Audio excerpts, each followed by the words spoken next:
selamat datang di channel ini dan sebelum membahas mengenai topik ini, mari kita dengarkan cuplikan video berikut. Bambang menegaskan, dia sendiri bukan pro Jokowi, tapi dia bilang Jokowi jangan diserang karena Jokowi orang baik. Jangan salah loh, jangan pernah ngelawan orang baik loh Pak. Ini rumus dari kakek saya, jangan lawan orang baik. Yang kedua, jangan lawan orang cantik.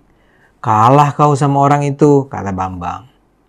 Kalau soal jangan melawan orang cantik sih saya tidak setuju dengan Bambang. Tapi soal orang baik, saya pikir itu sangat benar. Dan sekarang ini kita bisa melihat buktinya. Jokowi bisa dibilang sebagai presiden yang paling banyak dihujat, dicerca, dinyinyiri, dan bahkan difitnah selama ini. Bisa dibilang selama 10 tahun berkuasa, Jokowi tidak pernah bisa hidup tenang tanpa cercaan. Tapi sekarang, begitu dia akan turun dari kursi kepresidenan, dia betul-betul terlihat sebagai seorang negarawan sejati. Hasil survei terakhir dari LSI DNJA menunjukkan saat ini 80% masyarakat menyatakan puas dengan kinerja Jokowi. Mayoritas masyarakat mencintainya. Masyarakat menyambut kedatangan Prabowo juga karena antara lain faktor Jokowi. Singkat kata, Jokowi naik ke dan turun dari panggung kekuasaan dengan membawa kebahagiaan bagi masyarakat Indonesia. Tapi sebaliknya, Jokowi juga melahirkan rasa sakit dan pahit di hati kaum pembencinya. Dan kali ini saya ingin bicara soal kaum sakit hati ini. Terus terang saya iba melihat mereka. Saya sulit bisa membayangkan betapa rasa frustrasi yang melanda diri mereka. Mereka berharap mereka bisa mendelegitimasi Jokowi menjelang akhir masa jabatannya. Segala hal sudah mereka lakukan untuk menghancurkan Jokowi. Segala jurus sudah dikeluarkan. Mereka terus-menerus memframe bahwa Jokowi adalah pengkhianat demokrasi, pengkhianat konstitusi, pengkhianat rakyat. Berulang kali mereka menyatakan rakyat harus memakzulkan Jokowi. Tapi kampanye mereka ini cuma jadi bahan tertawaan. Sekarang pun mereka masih berharap bahwa keputusan PT UN akan bisa membatalkan pelantikan Gibran sebagai wakil presiden. Mereka seperti bermimpi di siang yang terang benderang. Mereka bermimpi, mereka berhayal, mereka halusinasi. Kita misalnya bisa melihat acara Indonesian Lawyer Club pekan lalu. Judulnya sangat seram. Jokowi menghitung hari, Gibran di ujung tanduk, demo besar pekan depan mau apa? ILC mengundang gerombolan anti Jokowi yang terdiri dari Faisal Assegaf, Refli Harun, Ray Rangkuti, Adi Masardi, dan juga Koordinator Pusat BEM seluruh Indonesia, Satria Naufal. Menariknya, mereka berlima berhadapan dengan hanya satu pembicara yang pro Jokowi dan pro Prabowo selama ini, M. Kodari. Mereka berlima berusaha menghabisi M. Kodari yang tampil sendirian. Host ILC, Karni Ilyas, mengatakan bahwa mereka sebenarnya sudah mengundang sejumlah narasumber pro-Jokowi, tapi tak ada yang bisa hadir. Nama saya pun disebut sebagai orang yang sebenarnya diundang, tapi menolak datang. Soal ini saya perlu klarifikasi. Kalau saya diundang, hampir pasti saya datang. Masalahnya saya tidak menerima undangan itu. Memang mungkin saja terjadi miskomunikasi. Tapi akibatnya ya hanya Kodari yang harus menghadapi serangan kaum sakit hati ini. Namun yang ingin saya tekankan sebenarnya adalah kita bisa melihat betapa pahitnya sikap 5 orang pembenci Jokowi itu.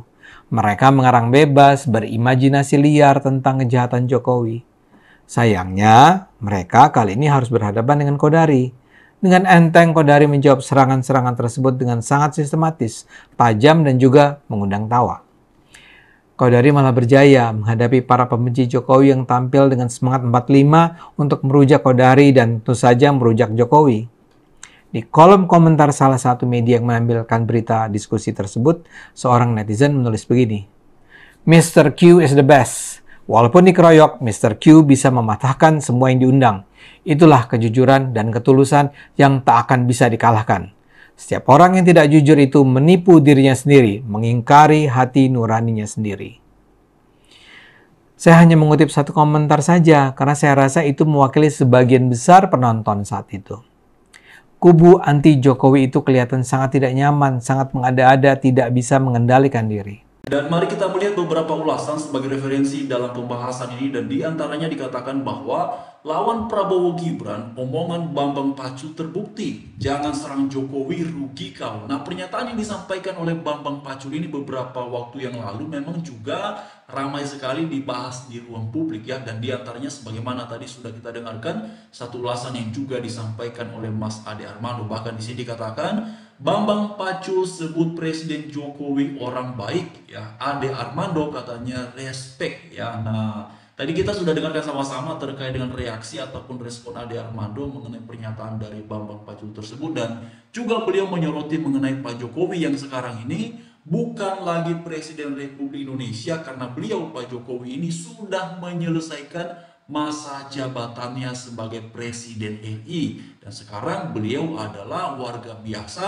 masyarakat biasa. Namun begini, saudara-saudara semua, tadi dalam ulasan yang disampaikan oleh Mas Ade Armando, beliau juga menyoroti terkait dengan bahwa Pak Jokowi ini ya, baik pada masa jabatannya sebagai Presiden Jokowi, bahkan sampai hari ini ya, sampai saat ini beberapa waktu belakangan ini kalau kita lihat dalam banyak ulasan, Pak Jokowi ini sering sekali ya dikatain, ya diremehkan, direndahkan, disudutkan dengan berbagai macam alasan. Bahkan katanya digambarkan Pak Jokowi ini otoriter, lalu kemudian beliau ini pokoknya ya tidak baik dan segala macamnya. Wah, pokoknya banyak banget kawan-kawan ya, saudara-saudara semuanya, terkait dengan komentar-komentar yang diarahkan kepada Pak Jokowi. Bahkan komentar-komentar itu bukan hanya terkait dengan kemampuan kerja misalnya ya, tapi juga merujuk kepada pribadinya beliau. Ya, heran sekali memang, tetapi itulah yang terjadi, dan itu sudah sering sekali kita lihat dalam banyak ulasan, dalam banyak komentar ya. Ada yang pro terhadap Pak Jokowi, tetapi juga ada yang tidak. Namun ya, saya melihat beberapa waktu yang lalu ada satu survei ya yang membahas terkait dengan tingkat kepuasan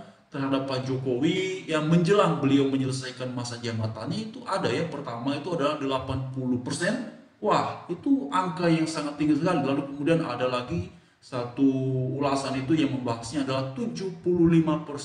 Jadi memang tidak bisa dipungkiri, sekalipun Pak Jokowi ini ya diremehkan oleh beberapa orang, oleh beberapa kelompok, tapi di masyarakat dia dipandang sebagai sosok ataupun pemimpin yang luar biasa ya, yang telah memberikan dampak yang baik terhadap bangsa Indonesia, terutama selama beliau memimpin ya RI 1 ya, dari tahun berapa itu ya saudara ya, itu dari tahun 2014 ya ke 2019, lalu 2019 ke 2024. Dan kita tahu semua sekarang menjadi Presiden RI ataupun yang menjadi RI 1 adalah Pak Prabowo dan wapresnya Pak Gibran yang merupakan putra sulung dari Pak Jokowi. Makanya memang tidak mengherankan beberapa waktu belakangan ini kan serangan-serangan kepada Pak Jokowi ya, ucapan-ucapan ya begitu bervariasi dan banyak lah, kita semua bisa lihat itu ya.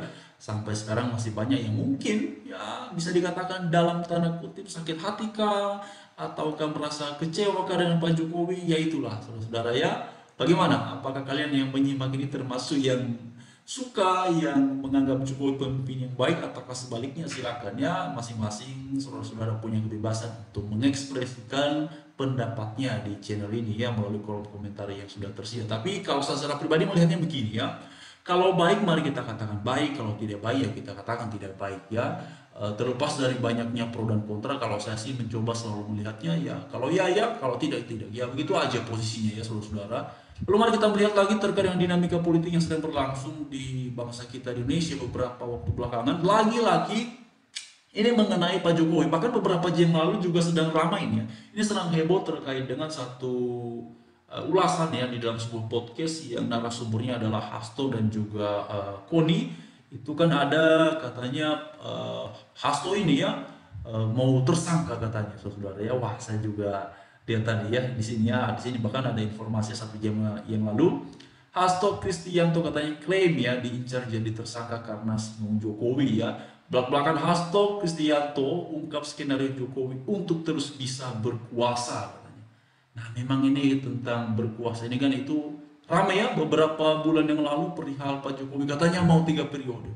Tapi ternyata Pak Jokowi pun juga sudah menyampaikan pernyataan bahwa beliau tidak pernah berbicara terkait dengan hal seperti itu. Tapi sekarang kan situasinya sudah berbeda ya. Jadi sekarang itu kembali lagi dimunculkan dalam versi yang baru. Tapi kontennya tetap sama. Ya, kontennya tetap sama, saudara-saudara, itu aja. Tapi ya lagi-lagi saya ingat apa yang dikatakan oleh Bambang Pacul ini, dan entah kenapa ya, saya tidak tahu ya saudara-saudara terkait dengan mengapa ya orang-orang itu banyak banget yang tidak banyak juga sih ya, tidak masuk dalam kategori mayoritas ya kalau dibandingkan ya, karena lebih banyak pendukungnya Pak Jokowi dibandingkan dengan mereka-mereka yang tidak menyukainya. Mengapa bisa begitu? Yang pertama hasil survei, yang kedua ya kita bisa melihat sendiri Pak Jokowi dari wali kota Solo masuk Jakarta 2 kali pilpres menang terus ya, angkanya tinggi-tinggi lagi saudara-saudara. Jadi tidak bisa dipungkiri bahwa beliau punya basis pendukung ya yang kuat, yang luar biasa. Jadi tidak mengherankan bahkan di beberapa minggu terakhir ya, terkait dengan kampanye untuk pilkada ya, banyak banget katanya yang kemudian juga mengharapkan ya endorse dari Pak Jokowi. Dan yang paling banyak diperdebatkan di ruang publik itu adalah ada 2 daerah. Yang pertama adalah Jawa Tengah dan yang kedua adalah Jakarta. Di Jawa Tengah ada pasangan yang didukung oleh Pak Jokowi ya, bahkan beliau juga ikut kampanye, itu pasangan kalau tidak salah ya Lutfi Yasin ya. Kalau teman-teman kalau ada yang ini yang salah dalam ucapan saya ini silahkan dikoreksi, tapi seingat saya Lutfi Yasin. Lalu kalau di Jakarta adalah Ridho ya, Ridwan Kamil dengan siapa nama calon wakilnya, wakilnya itu ya, siapa itu saudara ya, Suswono ya, kalau nggak salah itu Suswono. Jadi memang Pak Jokowi juga tidak bisa dipungkiri, meskipun beliau bukan lagi Presiden RI, tapi beliau punya basis pendukung yang sampai sekarang mungkin ya tidak 100% masih berpihak pada Jokowi, karena ya kita tahu lah politik kan ada dinamika ya, tapi beliau masih punya pendukung dan buktinya beliau masih diminta untuk mengendorse para calon yang ada ini. Jadi terima kasih ya. Saudara-saudara semuanya, mari terus kita lihat, amati dinamika politik yang berlangsung di bangsa kita di Indonesia ya, seperti apa nantinya, siapakah yang bakalan memenangkan ya kontestan ini ya di pemilihan kepala daerah. Kita tunggu ya, karena tadi saya lihat di dalam satu ulasan itu akan dilaksanakan pada beberapa hari ke depan, tepatnya pada tanggal 27 ya bulan November ini. Jadi mari ya saudara, mari kita terus lihat nanti seperti apa perkembangannya, dan Tuhan memberkati.